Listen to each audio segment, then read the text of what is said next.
Empathy, സഹാനുഭൂതി. Okay, നമുക്ക് എല്ലാവർക്കും ഉണ്ട്. നമ്മൾ സോഷ്യൽ വർക്കിലൊക്കെ നിന്നിരിക്കുന്നതാണ്. നമുക്ക് എംപതി എന്ന് പറയുന്ന സാധനത്തൊക്കെ കൂടുതലായിട്ട് സിമ്പതി പല സ്ഥലത്തും കാണാൻ വേണ്ടി കിട്ടുന്നത്. സിമ്പതി എന്ന് പറഞ്ഞാൽ അത് സഹതാപമാണ്. എംപതി എന്ന് പറഞ്ഞാൽ സഹാനുഭൂതിയാണ്. നമ്മുടെ സഹജീവിയോട് ചേരുന്നതിലുള്ള അനുഭൂതിയാണ് സഹ അനുഭൂതി. നമുക്ക് അനുഭവങ്ങൾ കിട്ടണമെങ്കിൽ സഹജീവികൾ വേണം. കൂട്ടത്തിൽ വീട്ടിൽ കഴിയുന്നവരാകാം, അല്പം ദൂരെ കഴിയുന്നവരാകാം, ഒരു കമ്മ്യൂണിറ്റിയിലുള്ള ആളാകാം, കണ്ടിട്ട് പോലുമില്ലാത്ത ഒരാളും നമ്മുടെ സഹജീവി തന്നെയാണ്. ആ സഹജീവിക്ക് നല്ലത് വരണം. ആ സഹജീവി നന്നാകുന്നത് കൊണ്ട് എനിക്ക് സന്തോഷമുണ്ട്. ഞാൻ എൻ്റെ സംവിധായകന് വേണ്ടി അത് ചെയ്യുകയാണ്.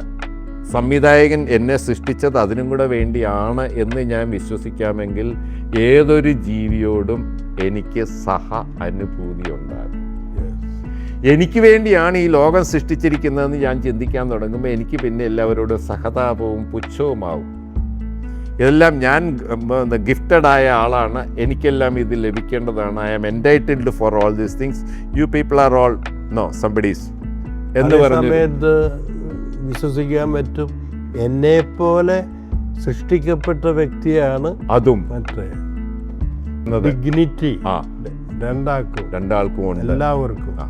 നമ്മൾ രണ്ടും ആ സംവിധായകന്റെ സൃഷ്ടിയാണ്. അപ്പൊ സംവിധായകൻ സൃഷ്ടിച്ചിരിക്കുന്ന ഓരോന്നിനെയും അങ്ങോട്ടും ഇങ്ങോട്ടും സംരക്ഷിക്കാനുള്ള ഉത്തരവാദിത്വം സംവിധായകൻ തന്നിട്ടുണ്ട്. ചില സമയത്ത് സംവിധായകൻ അതിനെ നശിപ്പിക്കാൻ ഏൽപ്പിക്കുമായിരിക്കും. അപ്പം നമ്മൾ സംവിധായകൻ ഏൽപ്പിച്ചതാണെന്ന് കരുതി എനിക്കൊരു ശത്രുവിൻ്റെ കയ്യിൽ നിന്ന് ഉപദ്രവം ഉണ്ടാകുമ്പോൾ ഞാൻ വിചാരിക്കുന്നത് ശത്രു എന്നെ ഉപദ്രവിച്ചു, സംവിധായകൻ എന്നെ കൈവിട്ടു എന്നായിരിക്കാം.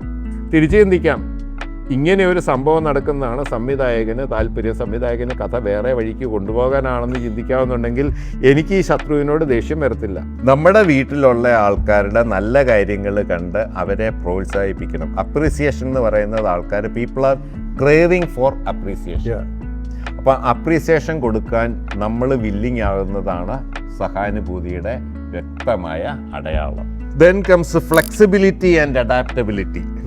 വഴക്കവും പൊരുത്തപ്പെടലും അതാണ് പല ആൾക്കാർക്കും ഇല്ലാത്തത്. Adaptability, flexibility. ഞാൻ ഇങ്ങനെയൊക്കെ പോകത്തുള്ളൂ, ഞാൻ ഇങ്ങനെ മാത്രമേ നടക്കത്തുള്ളൂ. മര്യാദയ്ക്ക് നടക്കണം. ഒരു സിനിമയിൽ പറയും മര്യാദയ്ക്ക് നടക്കണം എന്ന് പറയുമ്പോൾ പറയും ഞാൻ ഇങ്ങനെ തന്നെ നടക്കത്തുള്ളടാ എന്ന് പറയുന്നൊരു സീനുണ്ട്. എന്നെ തല്ലണ്ട ഞാൻ നന്നാവില്ല ഇങ്ങനെ പറയും. അതൊക്കെ ഒരു എന്താ റിസീവിങ് സൈഡിൽ നിന്നുള്ള റിയാക്ഷനാണ്. ഗിവിങ് സൈഡിൽ നിന്നുള്ള നിനക്കൊക്കെ വേണമെന്നുണ്ടെന്നുണ്ടെങ്കിൽ ഇതെടുത്താൽ മതി, ഇത്രയും ഞാൻ തരാൻ വേണ്ടിയിട്ട് ഉദ്ദേശിക്കുന്നുള്ളൂ, അതെടുത്താൽ മതി.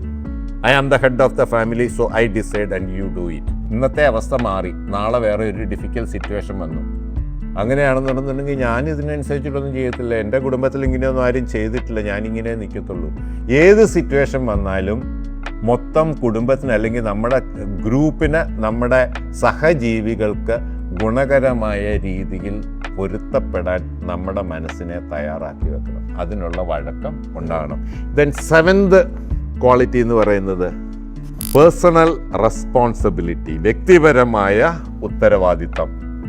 സ്വന്തം ഉപജീവന മാർഗത്തോട് സ്വയം തൃപ്തി ഉണ്ടായിരിക്കണം. പല ആൾക്കാർക്കും ഇപ്പം ഇല്ലാതെ പോകുന്ന ഒരു സാധനം ഉപജീവന മാർഗം എന്ന് പറയുന്നതിനോട് തൃപ്തിയില്ല. എനിക്കിത് പോരാ, കുറച്ചും കൂടെ ശമ്പളം കിട്ടണം, എനിക്ക് ഈ ജോലിയല്ല വേണ്ടത്, എനിക്ക് വേറെ ജോലിയാണ്, എനിക്ക് ഈ മാനേജറെ പറ്റത്തില്ല, അല്ലെന്നുണ്ടെങ്കിൽ എനിക്ക് ഈ കമ്പനി പറ്റത്തില്ല, എനിക്കിത് പറ്റത്തില്ല, എനിക്ക് ഇത്തരം ഇടപാടുകൾ പറ്റത്തില്ല, ഇത്തരം ക്ലൈൻറ്റിനോട് ഞാൻ ഡീൽ ചെയ്യത്തില്ല. അതിനോടുള്ള തൃപ്തി എന്ന് പറയുന്നതില്ല. ജോലി ചെയ്യുന്നിടത്ത് തൃപ്തി ഇല്ലെങ്കിൽ വീട്ടിൽ വന്നു കഴിഞ്ഞാൽ തൃപ്തി ഉണ്ടാകത്തില്ല. പേഴ്സണൽ ഞാൻ ചെയ്യുന്ന ജോലിയുടെ ഉത്തരവാദിത്തം ഞാൻ ഏറ്റെടുക്കുന്നു. എനിക്ക് ചെയ്യാൻ പറ്റാത്ത ജോലിയാണെങ്കിൽ അത് ഉപേക്ഷിച്ചിട്ട് വേറൊരു ജോലിയിൽ ഞാൻ കയറും, അല്ലെങ്കിൽ വേറെ ഏതെങ്കിലും ഉപജീവന മാർഗം ഞാൻ കണ്ടുപിടിക്കും. അങ്ങനെ തീരുമാനിച്ചു പോയാൽ എൻ്റെ ഇൻറ്റഗ്രിറ്റി കളയാതെ എനിക്ക് തൃപ്തിയുള്ള പ്രവൃത്തിയിൽ മുഴുകാൻ പറ്റും.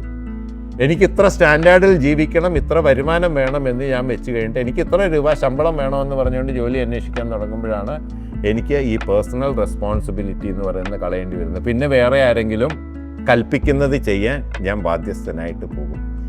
ഈ ഗുണങ്ങൾ എനിക്ക് എത്രയുണ്ടെന്നുള്ളത് ഞാൻ നോക്കണം. മറ്റേ ആളിന് ഈ വക ഗുണങ്ങളുണ്ടോ ഇല്ലയോ എന്നുള്ളത് നോക്കണം. ഇത്തരം ഗുണമുള്ള ഒരാളിനെയാണ് ജീവിത പങ്കാളിയാക്കേണ്ടതെന്നാണ് എൻ്റെ കണ്ടെത്തൽ. Very good. പക്ഷെ ഈ രണ്ട് പാർട്ട്നേഴ്സിന് എല്ലാവർക്കും ഈ ക്വാളിറ്റി ഉണ്ടാകണമെന്നില്ല. ആ ഒരു പക്ഷേ ഒരു പാർട്ട്ണർ മറ്റൊരു പാർട്ട്ണറിൽ ഇന്ന ക്വാളിറ്റി കണ്ടില്ലെങ്കിലും ആ സ്വന്തം കഴിവുകേടുകൾ ഉണ്ടാകാം എന്നുള്ള ഒരു വിശ്വാസത്തിൽ ഒരു കോംപ്രമൈസ് ആവശ്യമാണ്. പക്ഷെ അഡാപ്റ്റബിലിറ്റി കഴിവ് വേണം, ഒരു ആത്മവിശ്വാസം വേണം.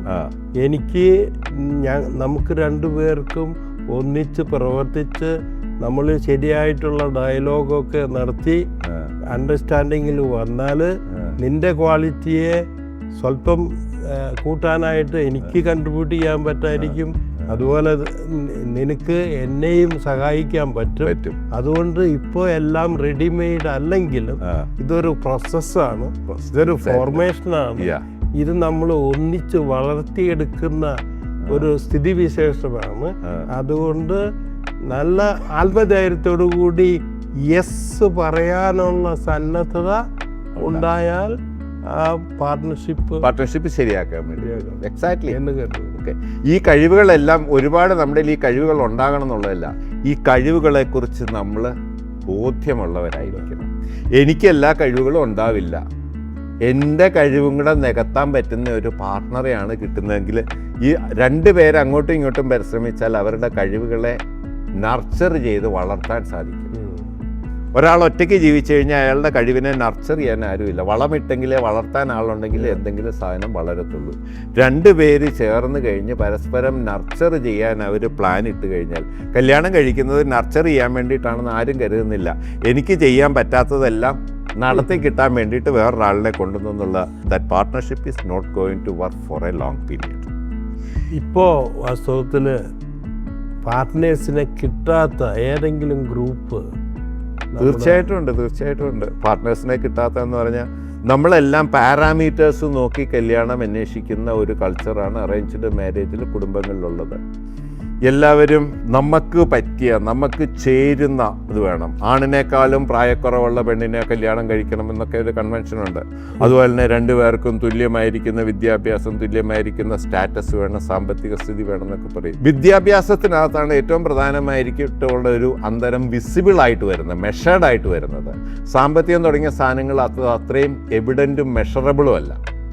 കൾച്ചറാണെങ്കിലും it is not so evident and measurable.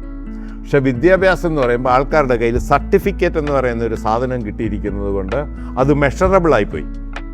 ഇപ്പം മെഷർ ചെയ്ത് വരുമ്പോഴത്തേക്കും എനിക്ക് പോസ്റ്റ് ഗ്രാജുവേഷനുണ്ട്, മറ്റേ ആൾക്ക് ഗ്രാജുവേഷനേ ഉള്ളൂ, മറ്റേ ആൾക്ക് ഡിപ്ലോമയേ ഉള്ളൂ, അല്ലെങ്കിൽ മറ്റേ ആൾക്ക് 10ാം ക്ലാസ്സേ ഉള്ളൂ, കാര്യമായിട്ട് പഠിച്ചിട്ടില്ല. സോ ക്വാളിഫിക്കേഷൻ വെച്ചുകൊണ്ട് ആൾക്കാരെ അങ്ങോട്ടും ഇങ്ങോട്ടും മെഷർ ചെയ്യുന്ന, താരതമ്യം ചെയ്യുന്ന ഒരു സ്വഭാവം തീർച്ചയായിട്ടും ഇവിടെയുണ്ട്. അതുകൊണ്ട് തന്നെ നമ്മുടെ ഈ കാലഘട്ടം മാറിയതനുസരിച്ചിട്ട് പഠിക്കാനായി ആൺകുട്ടികൾക്കും പെൺകുട്ടികൾക്കും തുല്യമായ അവസരങ്ങൾ കൊടുക്കണമെന്നുള്ളത് ഈവൻ ഗവൺമെൻറ് തന്നെ ഇൻവോൾവ് ചെയ്ത് പറഞ്ഞിട്ടുണ്ട്. പുരുഷന് കരുത്തും ബലവുമാണ് കൊടുത്തിരിക്കുന്നത്, സ്ത്രീക്ക് കിട്ടിയിരിക്കുന്നത് ത്രാണിയാണ്, എൻഡ്യൂറൻസ് ആണ്.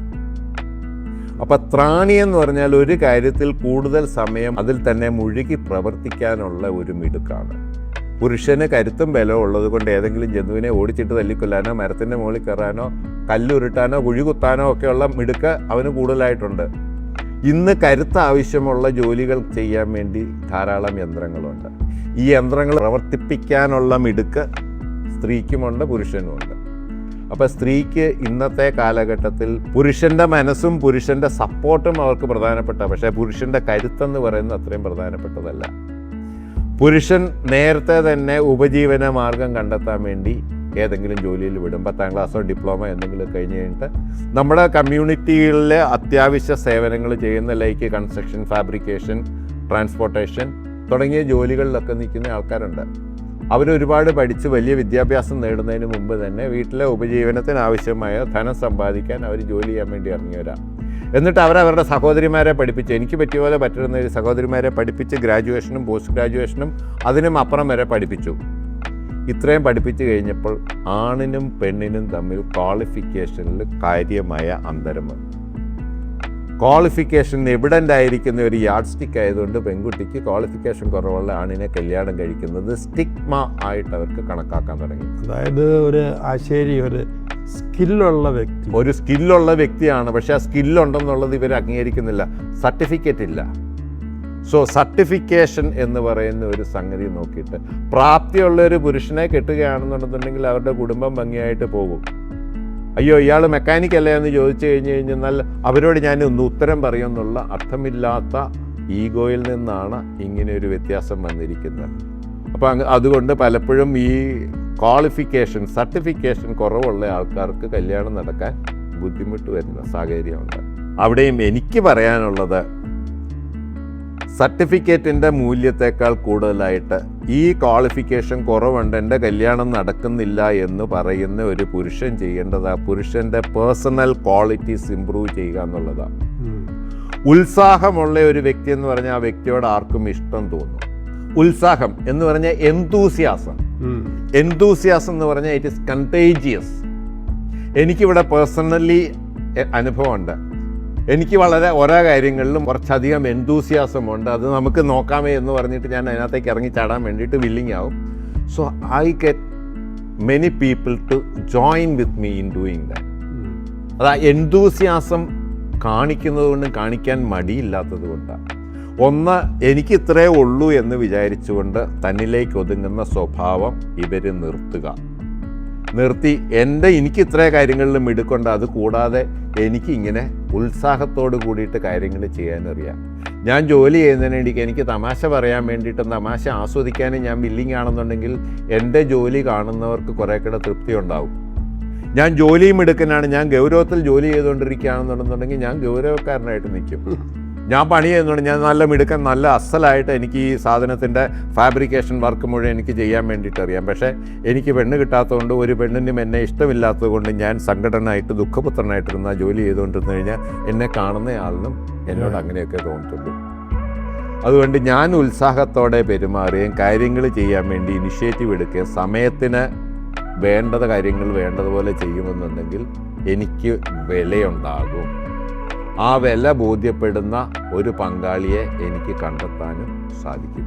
സോ നമ്മുടെ പേഴ്സണൽ ക്വാളിറ്റീസ് ഇമ്പ്രൂവ് ചെയ്യുക. ഇതിനകത്ത് പറഞ്ഞിരിക്കുന്ന 7 ക്വാളിറ്റീസും ഇമ്പ്രൂവ് ചെയ്താൽ അയാളുടെ ക്വാളിഫിക്കേഷൻ കുറവാണെന്നുണ്ടെങ്കിൽ പോലും അയാൾക്ക് നല്ലൊരു പങ്കാളിയെ കിട്ടുന്ന പങ്കാളിയും ഒന്നിച്ച് അവർക്ക് ജീവിതം ആസ്വദിക്കാൻ പറ്റും. എനിക്ക് വലിയ ക്വാളിഫിക്കേഷനുണ്ട്, ഞാൻ വലിയ ക്വാളിഫിക്കേഷനുള്ള ഒരാളെ കല്യാണം കഴിച്ചു, 2 പേർക്കും ഉത്തരവാദിത്തമുള്ള ജോലികളുണ്ട്, ജോലിയിൽ മാത്രം മുഴുകിയിട്ട് അവരുടെ ജീവിതത്തിൽ സ്വസ്ഥത കിട്ടുന്നില്ല എന്നുണ്ടെങ്കിൽ അതിനേക്കാൾ എന്തുകൊണ്ടും നല്ലത് ഈ കാര്യങ്ങൾ ചെയ്യുന്ന ഒരു പാർട്ട്ണർഷിപ്പായിരിക്കും.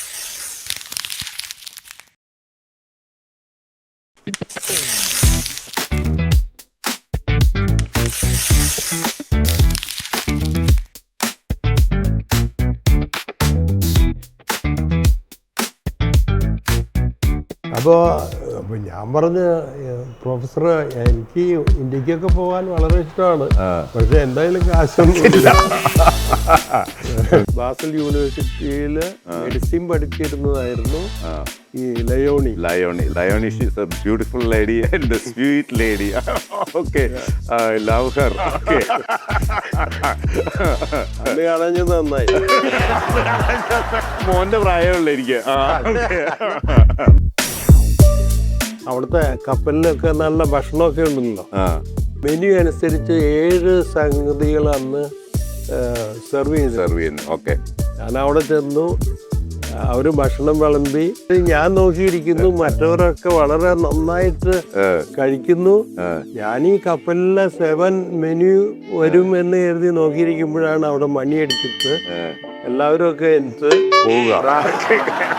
പ്രാർത്ഥന. എന്തെങ്കിലും ഒരു കാര്യം വന്നാൽ അത് അർത്ഥം മാറിപ്പോകാത്തതുപോലെ മറ്റേ ആളിനോട് അത് പറഞ്ഞു കൊടുക്കാൻ പറ്റണം. അതായത് മിസ്അണ്ടർസ്റ്റാൻഡിങ് ഒഴിവാക്കണം. ഉണ്ടോ എന്ന് ചോദിച്ചെന്നാൽ ഉണ്ടേ എന്ന് പറഞ്ഞു കഴിഞ്ഞാൽ അയാൾക്ക് തൃപ്തി ആയില്ല എന്നുള്ളതാണ് അവിടെ കിട്ടുന്നത്. അപ്പം ആ സ്വരത്തിൽ പോലും ഉണ്ടു എന്ന് പറയുമ്പോഴത്തേക്ക് ആ ഉണ്ടു എന്ന് പറയുമ്പോഴേ എനിക്ക് ആ ഊണ് തൃപ്തിയായി എന്നുള്ളതും കൂടെ അതിനകത്ത് മീൻ ചെയ്യുന്നുണ്ട്. ഒരു പക്ഷേ ഒരു പാർട്ട്ണർ മറ്റൊരു പാർട്ട്ണറിൽ ഇന്ന ക്വാളിറ്റി കണ്ടില്ലെങ്കിലും സ്വന്തം കഴിവുകേടുകൾ ഉണ്ടാകാം എന്നുള്ള ഒരു വിശ്വാസത്തിൽ ഒരു കോംപ്രമൈസ് ആ ആവശ്യമാണ്. പക്ഷെ അഡാപ്റ്റബിലിറ്റി കഴിവ് വേണം. ഇതൊരു പ്രോസസ്സാണ്, ഇതൊരു ഫോർമേഷനാണ്. Yeah. ഇത് നമ്മൾ ഒന്നിച്ച് വളർത്തിയെടുക്കുന്ന ഒരു സ്ഥിതിവിശേഷമാണ്. അതുകൊണ്ട് നല്ല ആത്മധൈര്യത്തോടു കൂടി യെസ് പറയാനുള്ള സന്നദ്ധത ഉണ്ടായാൽ ആ പാർട്ട്ണർഷിപ്പ് ശരിയാക്കാൻ വേണ്ടി എക്സാക്ട്ലി എന്ന് കരുതുന്നു.